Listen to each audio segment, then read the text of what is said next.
Assalamualaikum warahmatullahi wabarakatuh. Kali ini kita akan membahas tentang apa yang dimaksud dengan PISA. Kenapa kita membahas PISA? Karena hubungannya dengan dihapusnya UN dan digantikan dengan asesmen kompetensi minimum. Maka asesmen kompetensi minimum ini karakteristiknya mengacu pada karakteristik PISA, sehingga kita perlu memahami terlebih dahulu apa yang dimaksud dengan PISA. PISA adalah Program for International Student Assessment yang dilakukan untuk mengetahui prestasi literasi atau membaca, kemampuan matematika dan sains siswa sedunia pada usia 15 tahun. Penyelenggara PISA adalah Organization for Economic Cooperation and Development, beserta konsorsium internasional yang membidangi masalah sampling, instrumen data, pelaporan, dan sekretariat. PISA ini dilakukan 3 tahun sekali.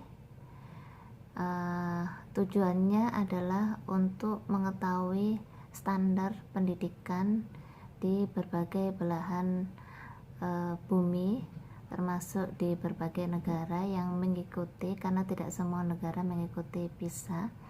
Dari hasil PISA ini masing-masing negara mengetahui sampai di mana kualitas kemampuan siswa-siswinya, sekaligus sebagai bahan untuk evaluasi dan bahan untuk melakukan perencanaan pendidikan agar lebih baik.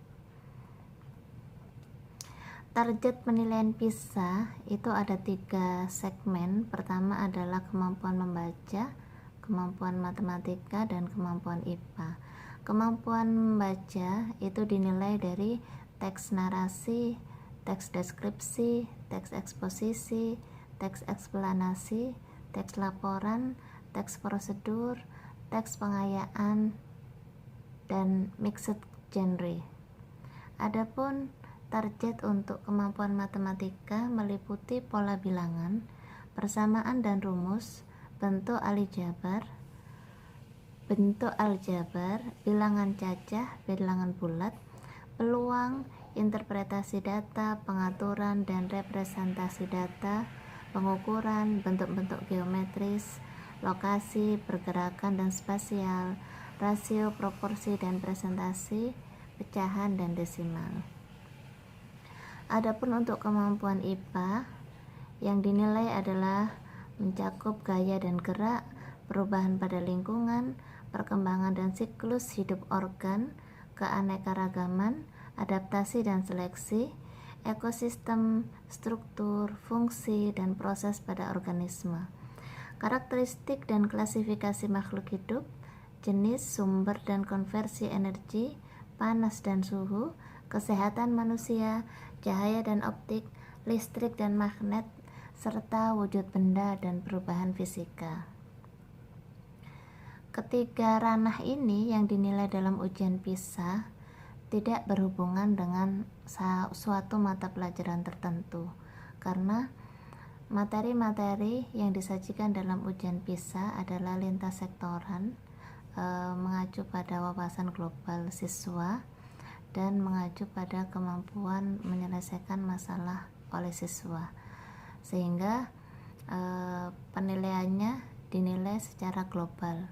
Untuk menuju pada penilaian PISA ini, maka siswa-siswi diharapkan memiliki wawasan yang luas karena soal mencakup berbagai bidang. Selanjutnya, cara penilaian PISA itu ada 2 model. Yang pertama yang dinilai adalah bagaimana siswa dalam proses pemecahan masalah. Soal-soalnya include soal yang menuntut siswa untuk menyelesaikan masalah. Dan yang kedua adalah kolaborasi kompetensi pemecahan masalah yang dinilai dengan 4 skor. Kita lihat bagian di bawah ini ada skor di situ. Yang pertama ada problem solving proses, itu ada 4 poin: proses memahami dan mencari tahu, proses merumuskan, proses merencanakan, dan proses memberikan umpan balik dan solusi. Adapun kolaborasi problem solving competencies, ada identifikasi pengetahuan dan sumber masalah, ada kemampuan mengambil tindakan untuk pemecahan masalah, dan ada kemampuan menyelesaikan masalah yang terorganisir. Soal PISA ini dibuat sampai pada level 1 ke 6. Kemampuan Indonesia selama ini sejak Indonesia bergabung sampai yang terakhir tahun 2018 masih jauh di bawah standar. Indonesia masih mendapatkan peringkat nomor 2 dari bawah. Pernah Indonesia meningkat, yaitu nomor 7 dari bawah. Hal ini disebabkan dari 1 sampai 6 level soal PISA yang disajikan, siswa-siswi Indonesia baru mampu memecahkan soal sampai taraf level 2 saja. Adapun taraf 3 sampai taraf 6, siswa-siswi Indonesia belum mampu untuk menyelesaikannya. Nah, hal ini menjadi PR besar bagi kita para pendidik dimanapun berada, untuk mengubah atau merencanakan metode atau strategi pembelajaran sehingga bisa mengarahkan siswa dalam kemampuan memecahkan masalah dan kolaborasi kompetensi pemecahan masalah. Coba kita amati bagian ini. Jika soalnya itu pada mencakup kemampuan memahami dan mencari tahu sekaligus mengidentifikasi pengetahuan dan sumber masalah, itu masuk penilaiannya masih skornya 1 di level 1. Jika soalnya mencakup proses merumuskan dan identifikasi pengetahuan dan sumber masalah, skornya juga masih di level 1. Jika soalnya mencakup proses merencanakan dan identifikasi pengetahuan dan sumber masalah, maka itu sudah masuk skor yang 2. Dan proses memberikan umpan balik dan solusi, identifikasi pengetahuan dan sumber masalah, itu masih masuk skor 3. Skor keempat didapat ketika soal itu mencakup bagaimana proses memberikan umpan balik dan solusi sekaligus kemampuan mengambil tindakan untuk pemecahan masalah. Itu baru skor yang keempat. Begitu juga jika soal mengandung kemampuan siswa untuk proses merencanakan dan kemampuan menyelesaikan masalah yang terorganisir, itu juga masuk soal keempat, skor keempat, skor yang tinggi. Dan terakhir, skor tinggi itu jika soal itu menuntut siswa untuk melakukan proses memberikan umpan balik dan solusi, kemampuan menyelesaikan masalah yang terorganisir. Sehingga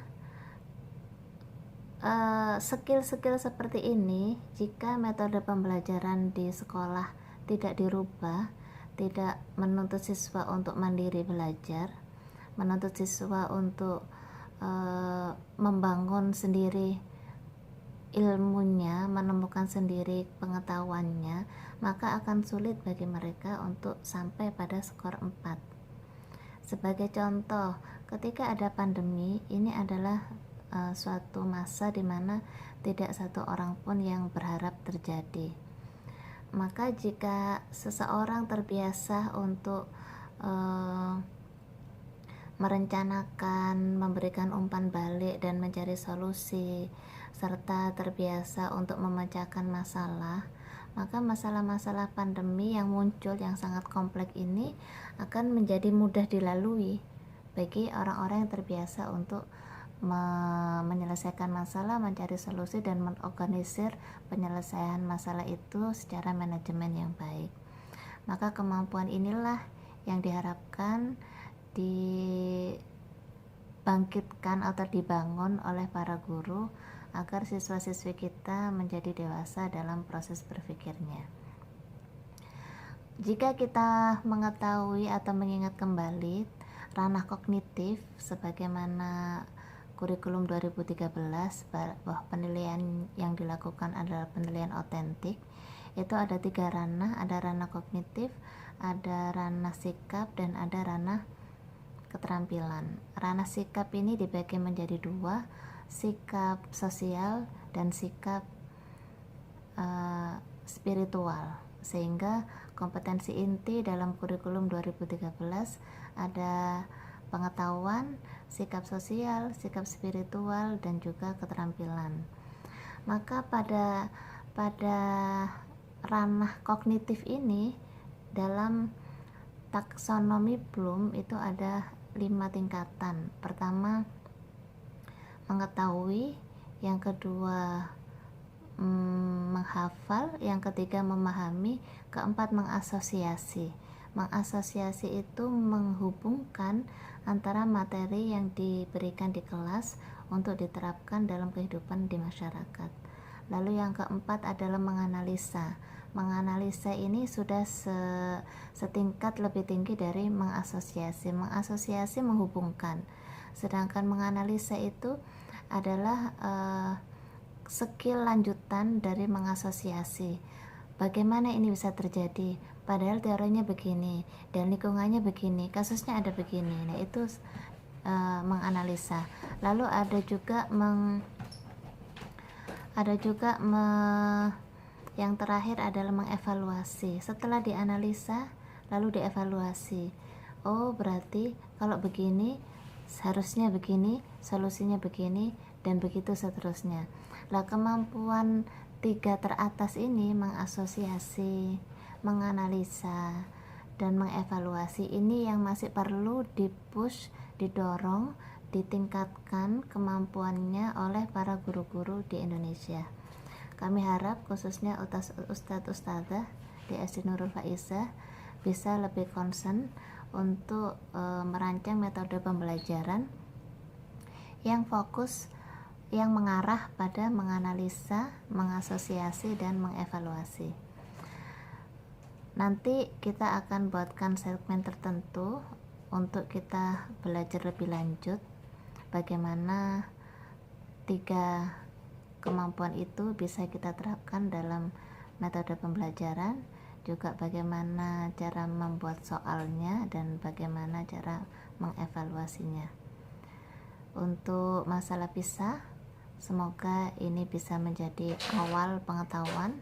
Pada pertemuan selanjutnya kita akan membahas tentang asesmen kemampuan minimum sebagai pengganti ujian nasional di Indonesia. Semoga bermanfaat. Assalamualaikum warahmatullahi wabarakatuh.